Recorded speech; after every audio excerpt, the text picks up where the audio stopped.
bienvenue sur Wake Up, votre podcast de la préparation mentale. Nous recevons du coup Yuen. Il a accompagné des équipes tout au long donc, de sa carrière actuelle, donc des joueurs de League of Legends. Il est passé par le sport classique également. Donc je vais le laisser s'introduire comme d'habitude. Je trouve ça toujours plus convivial que la personne invitée s'introduise. Et après, on va tout simplement enchaîner cette série de questions-réponses, pourrait-on dire. Salut Yuen, comment vas-tu ? Salut, ça va, content d'être ici de pouvoir discuter avec toi. Merci d'avoir accepté du coup. Donc comme je te l'ai dit, du coup, si tu peux t'introduire un petit peu, voilà, en quelques lignes, dire ton parcours, Ouais. on va dire scolaire, professionnel, là où tu en es maintenant aujourd'hui, Ouais, tout simplement en quelques mots. ouais, pour faire assez court, en fait, je suis passé d'abord par le cursus STAPS, donc j'étais focalisé vraiment sur la préparation physique et le coaching en sport collectif. Et en fait, mm, pendant que je coachais, je jouais aussi beaucoup au handball et je me suis rendu compte de l'impact ou de l'importance en tout cas des facteurs psychologiques dans la performance. Et donc ça m'a fait m'intéresser à un master en psychologie de la performance et en management du sport. Donc je me suis lancé dans ce coin-là. Et en fait très rapidement l'opportunité j'ai eu envie en fait de me lancer dans l'e-sport malgré l'appréhension de mes professeurs à ce moment-là.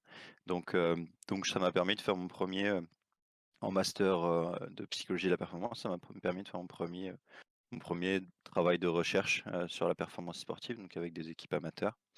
Et de fil en aiguille, d'équipe en équipe, d'expérience en expérience, en commençant à travailler sur Rainbow Six, j'ai eu l'opportunité d'aller travailler avec l'équipe de chez Navi, qui correspondait pour moi en termes d'études au moment où j'ai terminé mon master en psychologie de la performance et que j'ai recommencé un master en optimisation de la performance, cette fois-ci pour préparer un travail de thèse, donc au laboratoire de Brest. Et donc travailler avec les joueurs de chez Navi sur la quantification de la charge de travail. Et puis dans la foulée, j'ai eu les opportunités de travailler avec G2 et avec les CS et les R6. Et puis de fil en aiguille, je me suis retrouvé à avoir le contact et la bonne opportunité pour être ici avec Fnatic. Donc me voilà ici à discuter avec toi maintenant, travaillant chez Fnatic. Merci du coup en tout cas de cette introduction. C'est intéressant. Alors juste pour faire un petit point, tu as indiqué que tes professeurs du coup ils avaient une appréhension quand tu voulais t'orienter vers l'e-sport. Pourquoi ? Je pense que c'était encore, je dirais qu'il y a une différence maintenant de perception de l'e-sport entre aujourd'hui et il y a du coup 3 ans. C'est que les professeurs qui manquaient potentiellement de visibilité sur l'environnement e-sportif qui est hyper accueillant, mais en même temps, quand on n'est pas dedans, on n'a pas toutes les informations.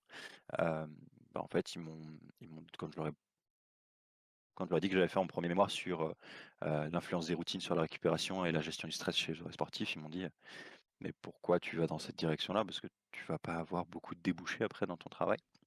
Donc je crois que ça m'a un peu piqué ou ouais, piqué à vif d'entendre ça. Donc ça m'a motivé encore plus à aller tenter le truc pour leur dire que il y avait de la place largement pour travailler, et qu'il y avait vraiment un besoin aussi d'aller dans ce domaine-là. Et en fait, très rapidement, j'ai intégré l'association pour la recherche et les études francophones sur l'e-sport. Et puis j'ai eu mes premières expériences avec l'équipe de Bretagne, avec Pichot eSport sur League of Legends. Puis ouais, je te disais de fil en aiguille, d'équipe en équipe, le projet c'est vraiment concrétisé. Je pense qu'on peut le dire comme ça. Et puis maintenant en STAPS au laboratoire de Brest où je suis là, on a pas mal de chercheurs qui s'intéressent au sujet, qui sont pas forcément dessus, mais qui sont sensibles au sujet en tout cas. Et on a de plus en plus de jeunes en master qui rentrent avec, ou même en licence 3, qui vont chercher à rentrer en master pour faire de la recherche dans l'e-sport. Donc il y a une vraie évolution là de cette perception de la performance sportive là depuis les 2-3 dernières années. Alors les raisons pour lesquelles ça s'est développé, je vais pas rentrer dans les détails, mais en tout cas, c'est cool de voir qu'aujourd'hui, on a on a, on progresse pas à Hmm. pas. Effectivement, et puis je pense que c'est ça, c'est la mentalité évolue. On le voit, hein, l'e-sport prend de plus en plus de place à travers les médias. On en entend plus parler.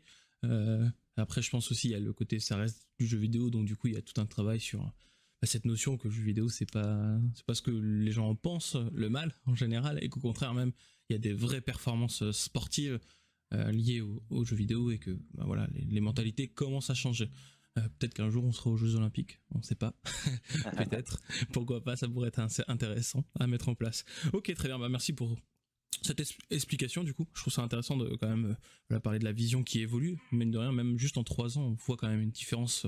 Je pense que toi tu le constates même de plus en plus au sein de tes études, que la vision change et qu'elle va même dans le bon sens et qu'elle permet également, je sais que c'est un peu le débat au sein de tout le monde, de professionnaliser le milieu tout simplement et que ça devienne plus le parfait inconnu, pardon, façon de parler bien entendu, qui n'a aucune formation et qui devient préparateur mental par exemple, ou même tout simplement e-sportive, hein. Je pense que c'est un milieu qui a besoin aussi d'être encadré au niveau joueur, dans le sens où c'est des carrières courtes. Je compare souvent un peu à la carrière du footballeur où le joueur e-sport lui va arrêter assez rapidement, hein, mine de rien.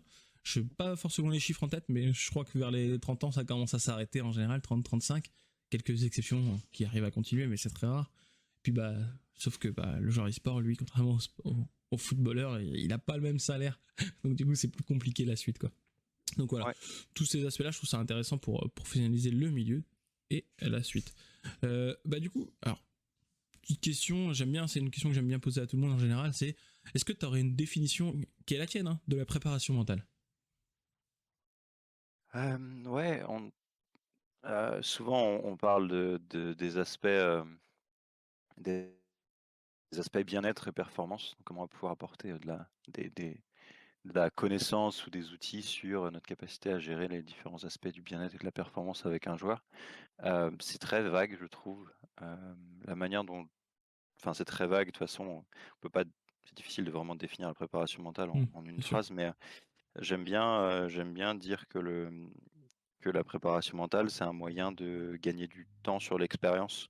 Donc on va travailler en fait, enfin quand je me suis dit ça la première fois, c'est parce que j'ai travaillé avec des joueurs qui avaient, des expériences différentes et qui avaient, bah, une, heu, une carrière différente et quand on travaille avec des joueurs qui ont de l'ancienneté ou qui ont déjà fait pas mal de compétitions, ils ont déjà par eux-mêmes, même s'ils n'ont pas été suivis, mis en place des outils qui vont pas nommer comme des outils, de la préparation mentale, qui peuvent être de la visualisation, de la méditation, de la relaxation, des choses comme ça, qui sont en fait des outils sur lesquels on va travailler ensemble et en fait, on se rend compte qu'ils apparaissent par expérience, naturellement chez certaines personnes et qu'en fait, le travail dans la préparation mentale, c'est d'apporter de gagner du temps sur ces expériences-là sans avoir besoin de passer par tout le process ou le process qui peut être très long d'expérimenter par soi-même et d'avoir cet essai-erreur avant de réussir à avoir sa propre formule. Du coup, on est là un peu, enfin, on est là. Moi, je me vois un peu comme la personne ressource qui va permettre au joueur de gagner du temps sur l'apprentissage de la culture de la performance. Donc, heu, Hmm. donc voilà. Ouais, tout à fait. C'est ça, hein. Il y a, effectivement, comme tu l'as dit, il y a des joueurs qui ont déjà des outils sans les nommer. Mais ça, je pense que ça va dans la vie en général. On a des choses, des manières de parler et autres qu'on n'a pas forcément comment dire, le nom théorique. Et par contre, bah, il y a des personnes donc, comme toi, par exemple, qui arrivent avec justement le cadre, l'outil peut-être plus développé, parce que même si la personne fait de la méditation, par exemple, ou de la visualisation de son côté, sans le cadre théorique, on va dire ça comme ça, tu peux y apporter toi à ta touche en tant que professionnel et lui permettre même peut-être d'améliorer finalement et d'affiner son outil. Donc oui, non, ça je suis tout à fait d'accord, c'est intéressant. Mais effectivement, la préparation mentale en une seule phrase, c'est un petit défi. Je te le reconnais, je te le reconnais. Donc ok, bah très bien. On va enchaîner du coup. Alors j'aime bien aussi passer un peu de temps sur la pratique. Comme je te l'ai dit, on va parler en off, comme je te l'ai dit en off, bien entendu. On va parler un peu de ton mémoire qui, pour moi, est très intéressant. Mais je vais commencer un peu sur ta pratique. Voilà, expliquer un peu en quelques mots comment toi tu accompagnes une personne, alors une personne ou un groupe, au sens là actuellement tu accompagnes Fnatic, donc du coup tu accompagnes l'ensemble du groupe, et Ouais. du coup comment tu fais dans ces cadres-là entre j'accompagne le groupe, mais en même temps j'accompagne individuellement. Comment tu t'organises? Il y a des temps définis pour l'un et l'autre, donc on va avoir des thématiques qui seront potentiellement différentes ou parfois complémentaires, entre le travail qu'on va faire avec l'équipe et le travail qu'on va faire avec un joueur en particulier. Au niveau de l'organisation, vraiment telle quelle, en fait, on a des entretiens individuels de manière hebdomadaire avec les joueurs, que ce soit, le matin ou le soir en fonction des temps qu'on a définis ensemble et heu et on a aussi du coup, en parallèle, du coup, on a le travail avec le groupe où là, on va apporter des temps de parole, on va apporter des temps de discussion en équipe sur des thématiques qui sont liées à la performance. Donc que ce soit, le matin, avant dans notre routine d'équipe avant de commencer à jouer, on va avoir un temps de discussion sur, notre niveau de bien-être général ou si on a potentiellement des zones d'inconfort qu'il faut partager avec l'équipe pour la journée. Et puis le soir, on va travailler plus sur des aspects, théoriques, mais très légers parce qu'on a déjà une journée d'entraînement dans les pattes. Mais, on va aborder des aspects théoriques qui vont rebondir sur ce qu'on a vécu à l'entraînement ou ce qu'on a vécu pendant la séance et qui rentrent dans notre, sorte de, comment on pourrait appeler ça? Ah mince, comment on dit ça déjà? C'est à l'école, quand on est au Mhm. collège, on a Des des devoirs? les profs, ils doivent suivre non, les profs, ils doivent suivre c'est pas une plaquette, c'est une, Ah oui, tu veux dire suivre, oui, un programme en gros, tout ouais, simplement. le programme, ouais, Si je c'est dois ça. résumer, ouais. Ouais, c'est Tu mets ça, en le place des programme. programmes avec du coup le groupe et les individus.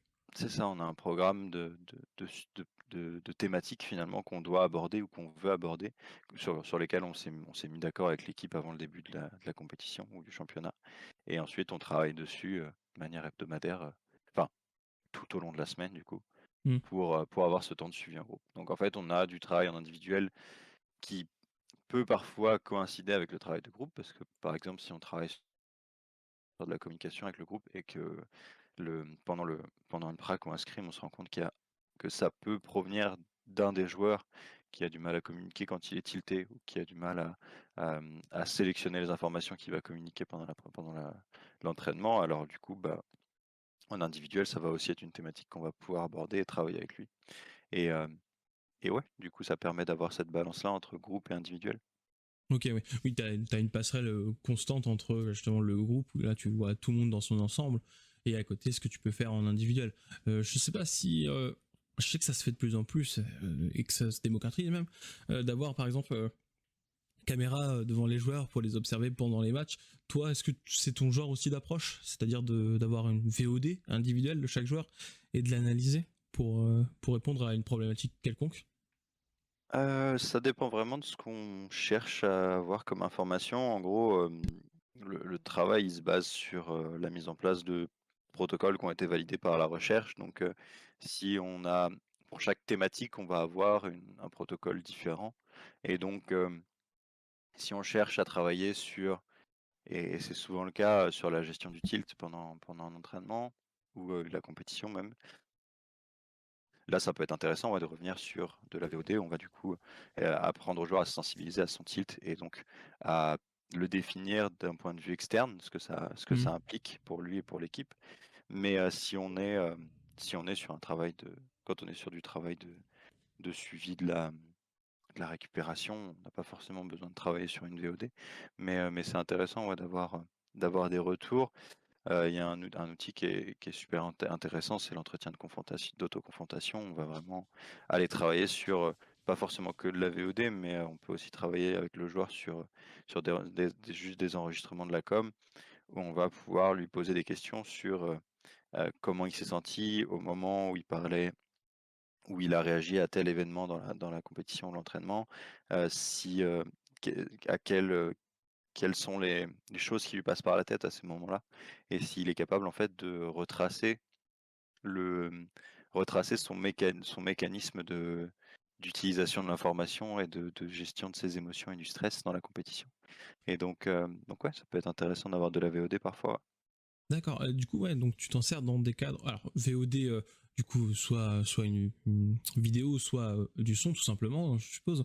Et du coup, Donc alors excuse-moi, je vais peut-être dire pas forcément le bon terme, mais dans cette auto-analyse finalement que tu fais avec le joueur, vous retracez son match, comment il l'a vécu, les bons côtés on va dire et également les mauvais côtés. C'est si j'ai bien compris. Ouais, pareil, ça va dépendre de la thématique qu'on cherche à aborder. Si on cherche à aborder, le, le langage interne ou la manière de gérer, de gérer les moments de stress, on peut aborder, en fonction de l'avancée du protocole, des aspects qui sont liés à la sensation d'efficacité perçue. Donc où là, on va pouvoir Mhm. potentiellement se focaliser sur ce qui est bien fait ou les réactions qui sont dites adaptatives dans la performance. Et à l'inverse, si on cherche à travailler sur un tilt qui peut être, hem, qui peut partager ou propager une mauvaise atmosphère dans l'équipe.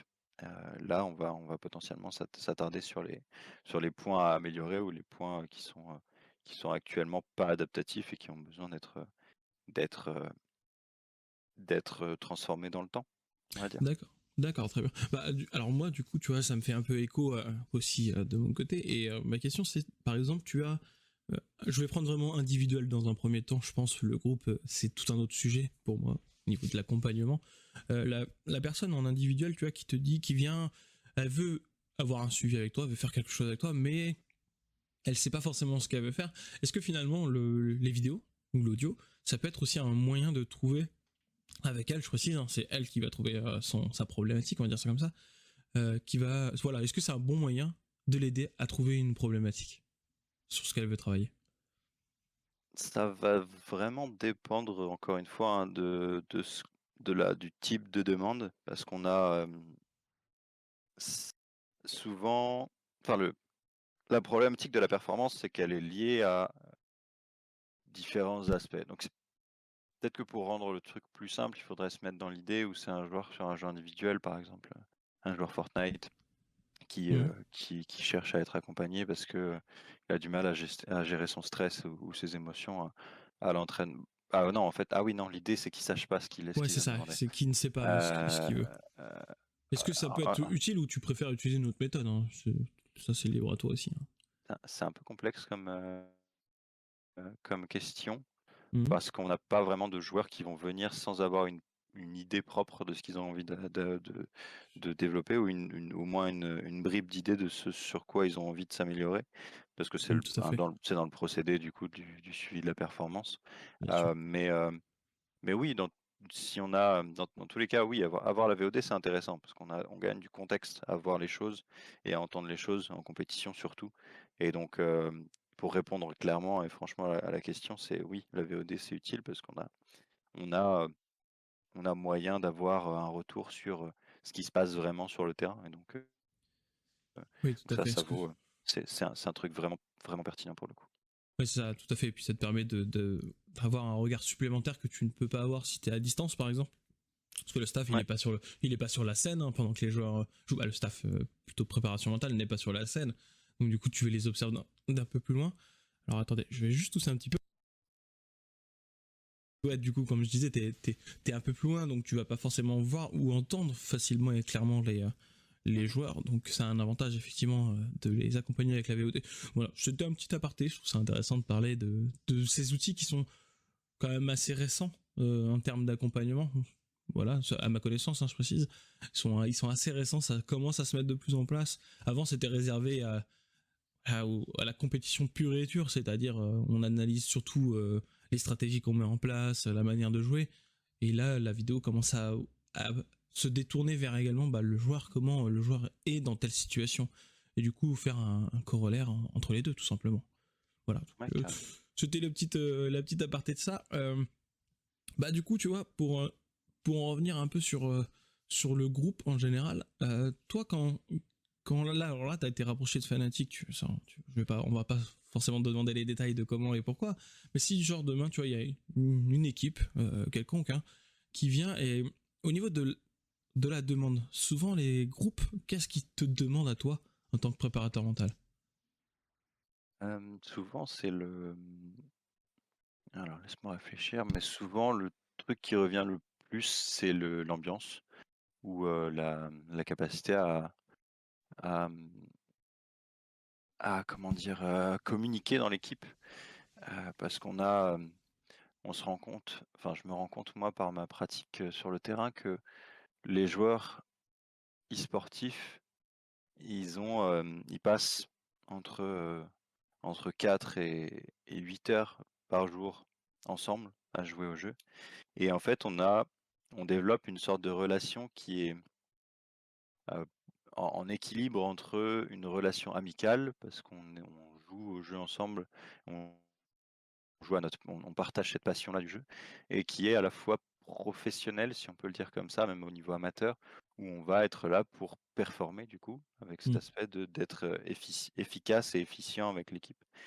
Et donc très fréquemment et très souvent, on les équipes, elles vont demander un suivi au niveau de, notre capacité à se dire les choses, notre capacité à crever les abcès quand il y a des situations qui sont délicates, la capacité à partager un retour ou un feedback et à en recevoir un feedback pendant l'entraînement ou en dehors de l'entraînement. Et donc comme on est dans cette relation où on parle énormément pendant la journée, mais on parle que pour s'entraîner ou que pour le jeu. Mm.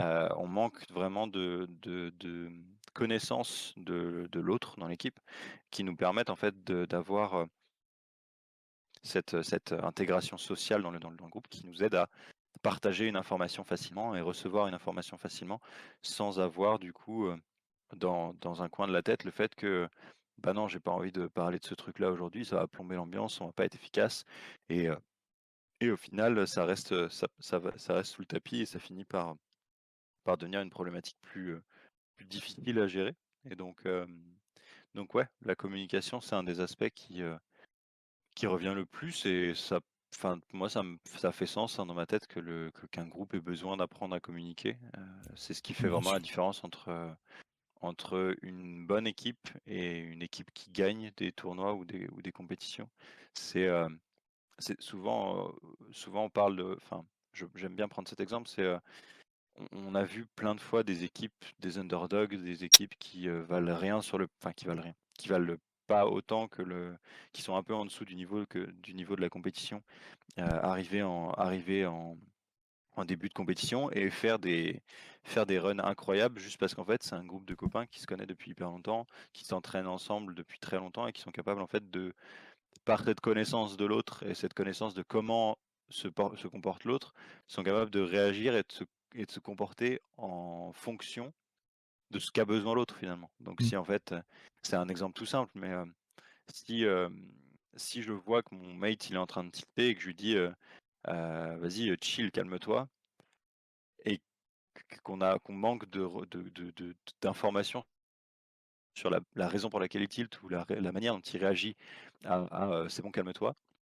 On a un manque de connaissances sur cette communication-là, sur ce message qu'on veut envoyer qui va apporter un peu plus de frustration parce que le mate qui était en train de tilter, il va entendre ce calme-toi comme on n'a pas envie de t'entendre t'énerver et le gars qui va dire calme-toi, il va potentiellement le sortir comme juste un message pour reset mentalement et puis en fait ça finit par être un événement beaucoup plus important ou beaucoup plus handicapant pour la performance dans ce moment-là, quoi. Ouais, ok, bah de toute façon, après la communication, ça, effectivement, en général, c'est un élément important. Tu vois, là, on parle du côté e-sport, d'équipe de groupe, mais on peut faire le parallèle au monde du travail. Oui, Ouais, effectivement, dans le monde du travail, bah, en fonction de ton travail, tu travailles souvent en équipe, hein, c'est très rare d'avoir un travail solo, sauf si t'es commercial de terrain, par exemple, et encore, t'as du monde. Cette notion de communication, c'est vrai effectivement le calme-toi, tu vois, je trouve que c'est un très bon exemple parce que je pense que ça c'est un mot qu'on a tous, qu'on sort plus ou moins tous très facilement et justement des fois quand on le sort c'est en mode calme-toi mais c'est gentil, on va dire ça comme ça, c'est juste attends, ok t'es énervé, hop on repart sur de bonne base, sauf que effectivement la personne en face de toi elle va peut-être pas l'interpréter de la même manière et en règle générale ça va peut-être même augmenter sa colère. Donc du coup, bon, ça a un effet négatif au long terme pour le groupe. Donc ouais, de travailler la communication, effectivement, ça c'est important.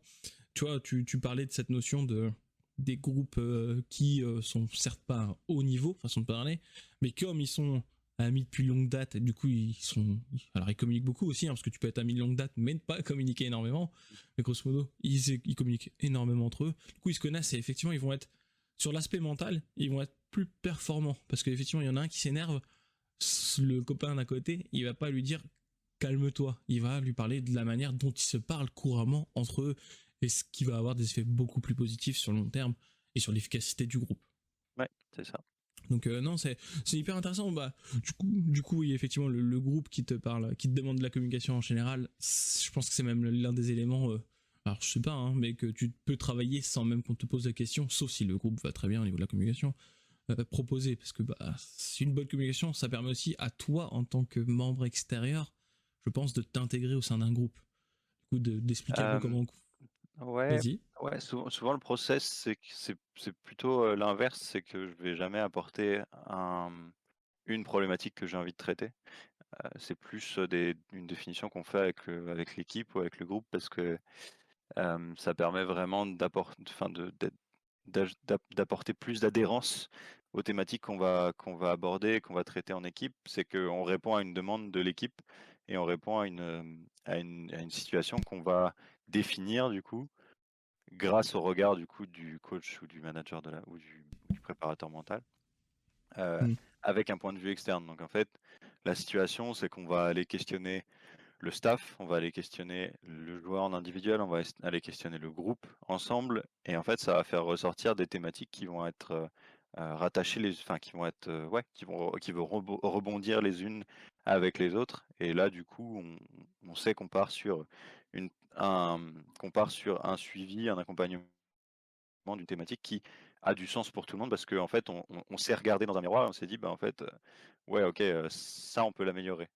Ou alors, justement, dans ce procédé, on a pu se dire: «OK, ça, c'est un truc qu'on garde comme ça parce que, on est vraiment efficace sur ces aspects-là». Donc ça permet d'avoir, en fait, l'objectif final, c'est de définir ce qui nous fait gagner, ce qu'on fait différemment des autres, qui nous fait gagner et donc continuer à consolider nos forces tout en travaillant sur nos faiblesses, quoi. Bien sûr, et puis bah, alors, bien entendu, laisser le groupe ou la structure voilà, amener ses problématiques et ne pas déterminer la problématique à leur place. Ouais, Ça, c'est entièrement logique et je suis d'accord avec toi. Dans l'aspect, voilà. Après, moi, je parlais aussi au sens thème, tu vois. Tu peux parler du thème de la communication, du thème de. Et ainsi de suite. Tu vois. Je vois ouais, une jonction entre ce qui est une demande et ce qui n'est pas forcément une demande. Justement, comme tu parles de communication, tu vois, euh, certaines personnes, certains groupes ne vont pas forcément te faire, de mon point de vue, te faire une demande explicite tout de suite sur un sujet comme celui-ci par exemple parce que bah ça peut poser problème. Tout le monde n'a pas envie d'entendre qu'ils communiquent très mal entre eux par exemple, qu'il y en a un qui en fait quand on lui dit calme-toi ça l'énerve. Il y a aussi cette notion de je vois ça aussi moi de mon point de vue comme creuser un peu l'abcès. Tu l'amener par thématique pour crever justement cet abcès qui est peut-être caché. Alors attention, ça ne veut pas dire que ça l'est en général, hein, je précise. mmh, Ce qui est intéressant dans l'approche, c'est aussi bah, tout simplement d'avoir un thème et d'en parler. Et après, que ça fasse un truc ou pas, c'est pas très grave. Au moins, tu as apporté une autre connaissance que tu as de ton côté euh, pour, euh, pour accompagner au mieux les joueurs, tout simplement. Donc ouais, voilà, tu vois, c'était un peu la vision. Bah du coup, tu vois, pour continuer un peu sur ce travail de groupe et faire écho, alors comme tu m'avais expliqué un peu en off, tu as fait un mémoire sur la routine. Euh, ouais. donc alors j'ai plus le nom exact de ton mémoire, je suis navré. Mais donc sur la routine, bah moi du coup tu vois, je trouve ça intéressant de parler un peu de routine là dans cette interview. Et alors en quelques lignes déjà, est-ce que tu peux faire un petit résumé des conditions de ton mémoire, comment il a été réalisé, et bah, après on va enchaîner sur les questions liées à ton mémoire. Ouais. Du coup, on a fait, c'était avec l'équipe de Bretagne d'abord, donc sur des joueurs de jeux de combat, heu et puis ensuite avec, heu Pichot eSport, donc sur des joueurs de 3 équipes différentes de League of Legends sur une même structure. Donc sur des joueurs amateurs, l'objectif c'était de, définir comment on pouvait, ajouter des connaissances ou de l'expérience de la performance dans le quotidien des joueurs amateurs, du coup. Et donc comment on pouvait, comment on pouvait aborder les thématiques principales de la préparation mentale sur un protocole en suivant en observant du coup les effets que ça pourrait avoir sur la gestion du stress et de la récupération. Donc l'idée, ça a été de mettre en place un protocole sur 4 semaines où chaque semaine, on a un entretien. J'avais un entretien soit individuel, soit en équipe avec les joueurs où on allait aborder une thématique. Donc en gros, la première semaine, c'était la, la respiration contrôlée. Donc on a une demi-heure où on travaillait sur la théorie et la pratique de la respiration contrôlée. Et ensuite, les joueurs, ils avaient du travail à faire en individuel de leur côté pour s'approprier les outils et pour qu'on puisse faire un débriefing en fait à la fin de cette semaine-là. La semaine 2, c'était les états de relaxation, donc la relaxation directe, indirecte, et même chose, donc avec des exercices en individuel pendant la semaine. Et la troisième semaine, c'était sur l'imagerie mentale et donc le- le- la gestion des émotions, puis de la motivation en, en travaillant ces outils-là, qui allaient nous permettre d'avoir finalement une quatrième séance qui nous permettait en fait de définir potentiellement si des routines avaient été créées parmi les joueurs et si elles étaient pertinentes pour eux actuellement. Donc en fait, c'était mettre à disposition des outils de la performance, enfin des outils basiques de la préparation mentale pour que les joueurs puissent se l'approprier et qu'on voit si ça avait une influence sur la création d'une routine et donc si cette routine elle pouvait apporter au joueur elle pouvait accompagner le joueur dans la gestion de sa récupération et sa perception du stress. Donc pour mesurer ça, on a utilisé des questionnaires, donc à mesure répétée. Donc on avait un questionnaire chaque semaine qui allait poser des questions sur la perception de contrôle quand on est en compétition, quand on est à l'entraînement, sur la perception de mettre en place des stratégies qui nous permettent de récupérer, la perception de se sentir efficace, donc l'efficacité perçue pendant la compétition à l'entraînement. Et donc pendant la semaine, on avait tous les matins un petit questionnaire qui demandait juste aux joueurs de rendre compte de sa perception d'avoir récupéré pendant la nuit, de sa perception de se sentir capable de faire les activités qu'il a à faire dans la journée. Et donc ça nous permettait d'avoir une évolution de du contrôle perçu, donc qui est lié au stress, et de la récupération sur ce mois-là où on a pu passer ces protocoles.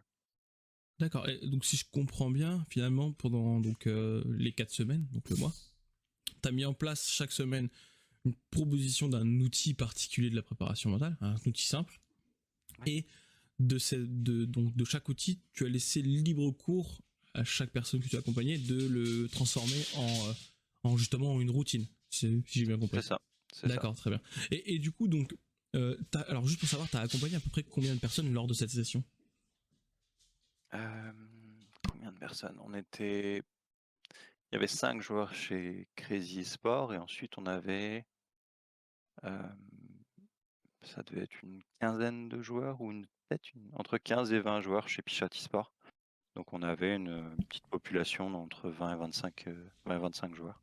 D'accord, ok, oui, donc ça fait un groupe. Au niveau des âges, ils étaient tous proches, ils étaient éloignés. Au niveau du genre également, est-ce que tu avais les deux genres ou voilà, en gros les détails. Hem, alors on avait, je me rappelle plus exactement de notre écart type, mais c'était une moyenne à 21, ça devait être entre 19 et 21, un truc comme ça. Donc D'accord. c'était assez jeune quand même. On avait pas mal de joueurs amateurs. Les joueurs League of Legends faisaient un peu baisser la moyenne d'âge. Les joueurs de jeux de combat faisaient un peu monter la moyenne d'âge. Mais, et puis en termes de joueurs, on avait, je me rappelle plus exactement, on devait avoir 18. Enfin, on avait 90% de garçons et 10% de filles dans le tas. D'accord, très bien. Et du coup, donc dans toute cette semaine, tout ce mois, pardon, de protocole, au niveau des, comment dire, du coup, si j'ai bien compris, tu prenais des mesures par des questionnaires, donc à chaque personne chaque matin. Donc, du coup, avec l'application de ce que tu as enseigné la veille, au niveau des résultats, du coup, ça a amené quoi en conclusion?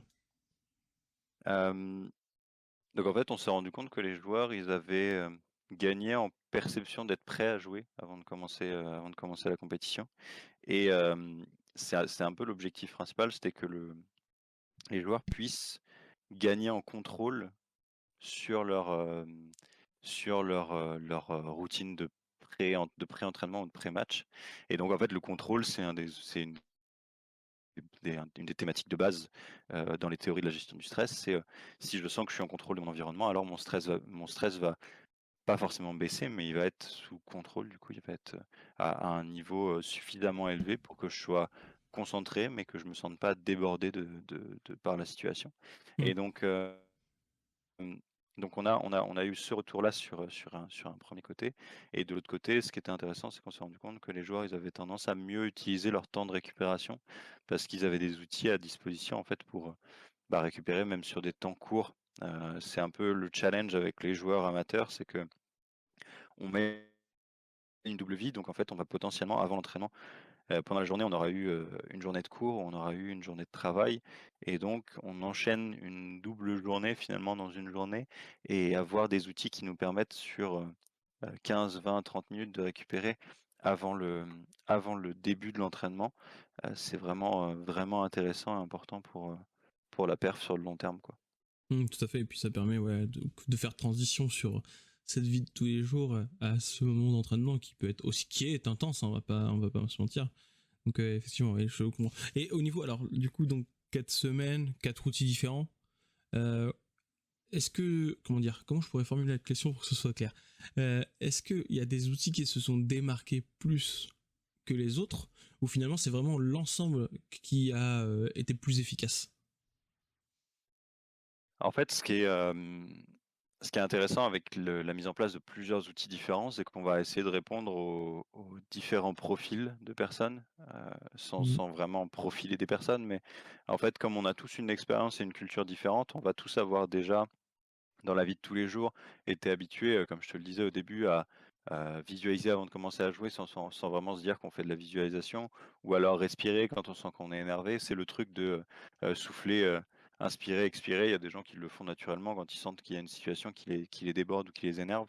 Mais du coup, en fait, on va chercher avec de la enfin, avec de l'imagerie mentale, de la relaxation, de la respiration contrôlée, on va chercher à aller toucher, on va chercher à aller toucher au moins un de ces grands axes de la culture et de l'expérience personnelle du joueur pour qu'il aille creuser dedans, ou potentiellement en fait ouvrir à d'autres techniques qui vont faire sens ou avoir du sens pour le joueur. Et donc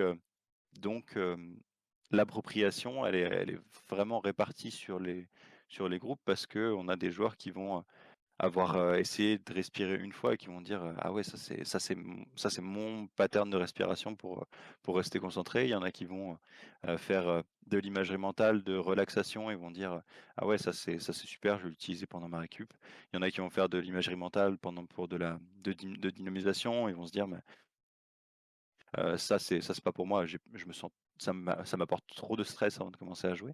Et en fait, du coup, l'idée c'est qu'on a des retours qui sont aussi variés qu'on a de nombre de joueurs, parce que la clé là-dedans, c'est ils se sont appropriés les outils, et ils les ont rendus un peu perso, chacun pour eux. Donc ouais. Oui, tout à fait. Et puis, je pense que du coup, tu as eu des transformations d'outils, des combinaisons d'outils peut-être également, où bah, justement, c'était plus approprié, quoi. Ouais, ouais, c'est intéressant de voir que, enfin, moi, c'est ce qui me motive aussi, c'est qu'à chaque fois qu'on travaille avec une personne, on a une nouvelle manière d'utiliser un outil. Hem, Parce que il y a des formulations, il y a des images qui vont avoir plus de sens pour certains que d'autres. Et et donc c'est vraiment intéressant de voir comment ça se transforme, ouais, au fur et à mesure des personnes avec qui on travaille. Ouais, tout à fait. Et puis, tu arrives avec. Alors, tu peux arriver avec une forme d'idée sur comment tu peux accompagner la personne suite à sa demande, à son problématique. Finalement, ouais, être surpris de comment il va s'approprier tout ce que tu vas lui donner comme outil. Donc là, lié dans le contexte de la routine, par exemple, pour bah, que ce soit plus efficace finalement pour lui et l'accompagner au mieux. Donc non, c'est très intéressant. Euh, alors au niveau de la conclusion finalement, si j'ai bien compris, tu as noté des améliorations. Est-ce qu'il y avait aussi des points négatifs finalement?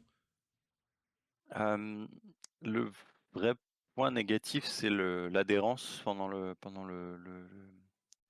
la mise en place de ce genre de protocole, c'est on demande on demande comment on va dire ça, de l'implication de la part des joueurs pendant 4 semaines. C'est un travail qui, pour fonctionner, demande à travailler vraiment de manière journalière ou alors de manière exceptionnelle de rater un jour. Mais le point clé, c'est vraiment l'entraînement parce que c'est ce qui permet d'individualiser et de se créer sa propre expérience sur ces outils-là.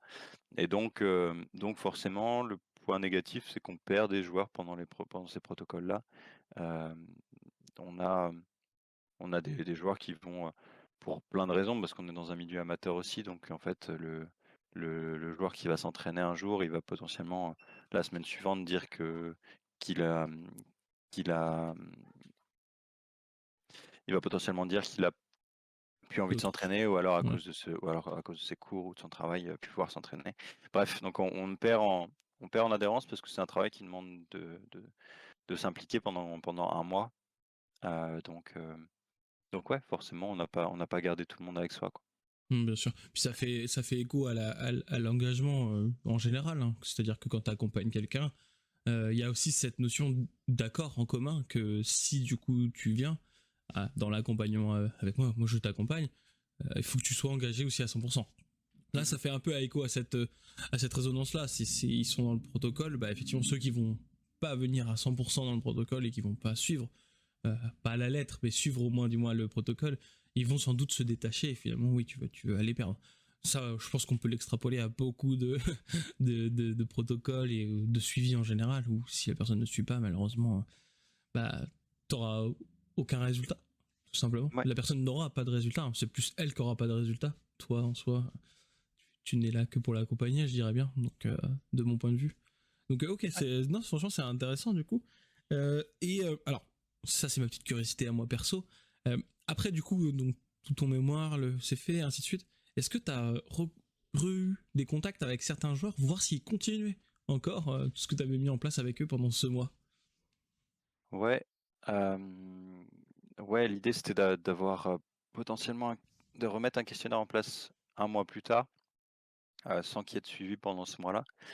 Et donc même chose, on s'est rendu compte que tous les outils ne sont pas gardés, mais qu'il y a une partie des outils qui continuent d'être utilisés. Donc ça, c'est assez intéressant quand même. Hmm. Ouais, Et là, ce qui est cool, c'est que oui, je suis toujours en contact avec.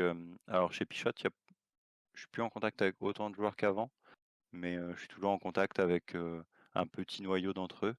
Et chez Crazy Sport, je suis toujours en contact avec tous les joueurs parce que j'ai continué à les suivre par la suite. Donc, donc ouais, ils continuent à utiliser les outils, à se les approprier. Euh, il y a, c'est potentiellement intéressant de mettre des piqûres de rappel de temps en temps, mais, mais ça reste quand même des outils qui, une fois qu'ils sont intégrés, restent utiles à vie ensuite, quoi. ouais, tout à fait. Bah, c'est justement, tu vois, ma question, c'était ça. On sait que c'est des outils qui ont une utilité sur le long terme. Il faut savoir, bah, s'il y avait cette notion, je suis venu pour le protocole pour faire, voilà, t'accompagner dans ton mémoire, je le fais, mais après j'arrête. Ou au contraire, ils se sont aperçus certains bah, que ça avait une utilité et qu'ils l'ont gardé, tu vois. Mhm. Petite question de curiosité, tout simplement. Donc, Ouais. du coup, voilà, c'était ça, ma question. Alors, on va commencer à se rapprocher de la fin parce qu'il faut que je te libère toi aussi du coup Ouais. euh, juste pour un peu finir dans cette notion de mémoire et autres, toi finalement là dans ton suivi, est-ce que ce mémoire a eu un impact sur ta manière d'appréhender tes accompagnements ou tu étais déjà dans cette avant ton mémoire déjà dans cette façon là également d'accompagner? Est-ce qu'il y a eu des effets sur toi de ce mémoire? Euh, c'est une bonne question. Je pense qu'au niveau de la rigueur de la recherche, ça m'a fait me rendre compte de beaucoup de choses au niveau des aspects des, des avantages et des limites de mettre en place des protocoles. Donc en fait, quand on travaille dans la performance, on cherche, ça c'était un truc que je savais pas justement avant de faire ce mémoire-là, c'est qu'on cherche un juste équilibre entre être capable de rapporter des données qui vont être fiables et qui vont, être, standardisées, donc qui vont être dans un protocole qui est potentiellement reproductible, et donc trouver cet équilibre entre des données qui vont être fiables et pertinentes pour la thématique qu'on travaille. Donc, je disais standardisé si on peut le reproduire, mais aussi, complet parce que quand on travaille sur des outils qui sont, multidimensionnels comme le stress et la récupération, il faudrait, potentiellement mettre des personnes en laboratoire et les monitorer pendant tout le temps où on travaille dessus. Mais, donc trouver l'équilibre entre, cette rigueur scientifique et cette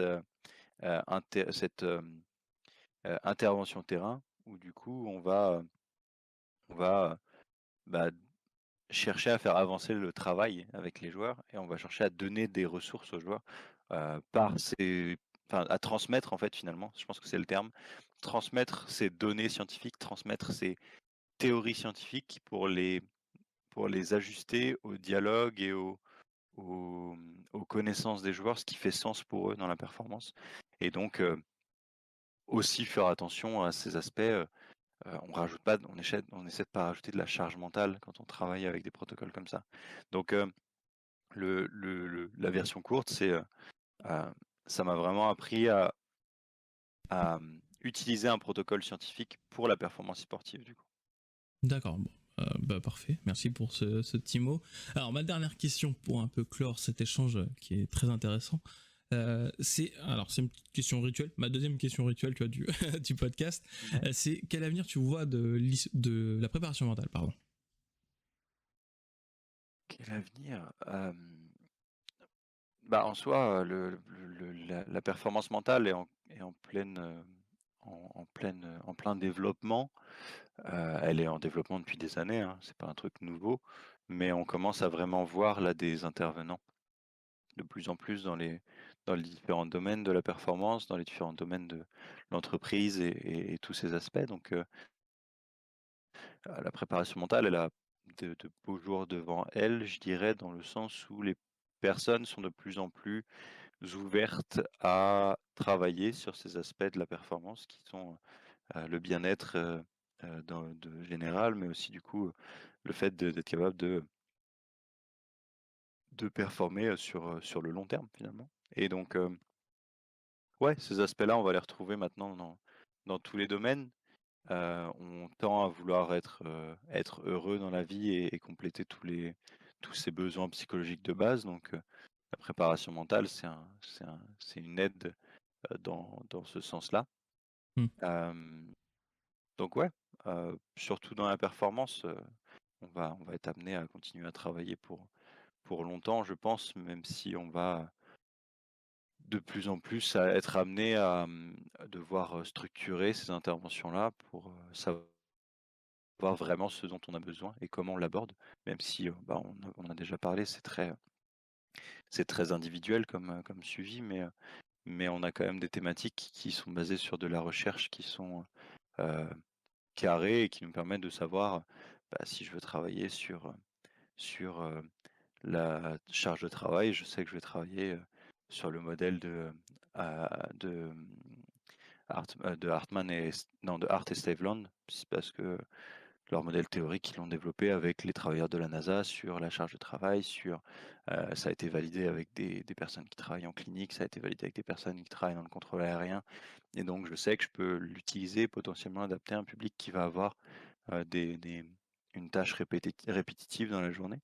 Donc, ouais, je papillonne un peu dans ma réponse, mais la préparation mentale, ouais, on a encore énormément de travail à faire et donc, elle a de beaux jours devant elle, quoi. Oui, tout à fait. Là, on est bien d'accord sur ce sujet. Alors, c'est bien, c'est que tu vois, pour la fin, tu recites des auteurs justement pour la suite. Donc, ça peut être un sujet plus tard qui sera travaillé un peu dans le podcast également. En tout cas, moi, là, j'ai un peu fait le tour de tout ce que j'avais te poser en question. Merci en tout cas pour ta présence. Si je me Ouais. trompe pas, on peut te suivre sur Twitter et LinkedIn, je crois. Ouais, T'as ouais, ouais, une autre principalement. plateforme où on peut te joindre ou c'est vraiment les deux seuls que tu utilises le plus?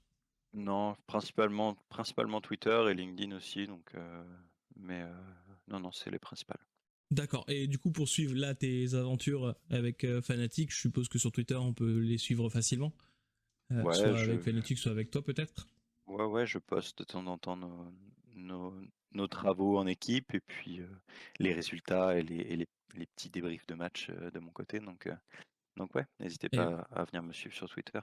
et bah c'est très bien. Bah, du coup, je vous invite effectivement à aller le suivre. Vous allez avoir du contenu très intéressant, personnes très intéressantes également. Bah merci à toi en tout cas pour cette interview et je te dis à la prochaine. Salut. Salut, salut.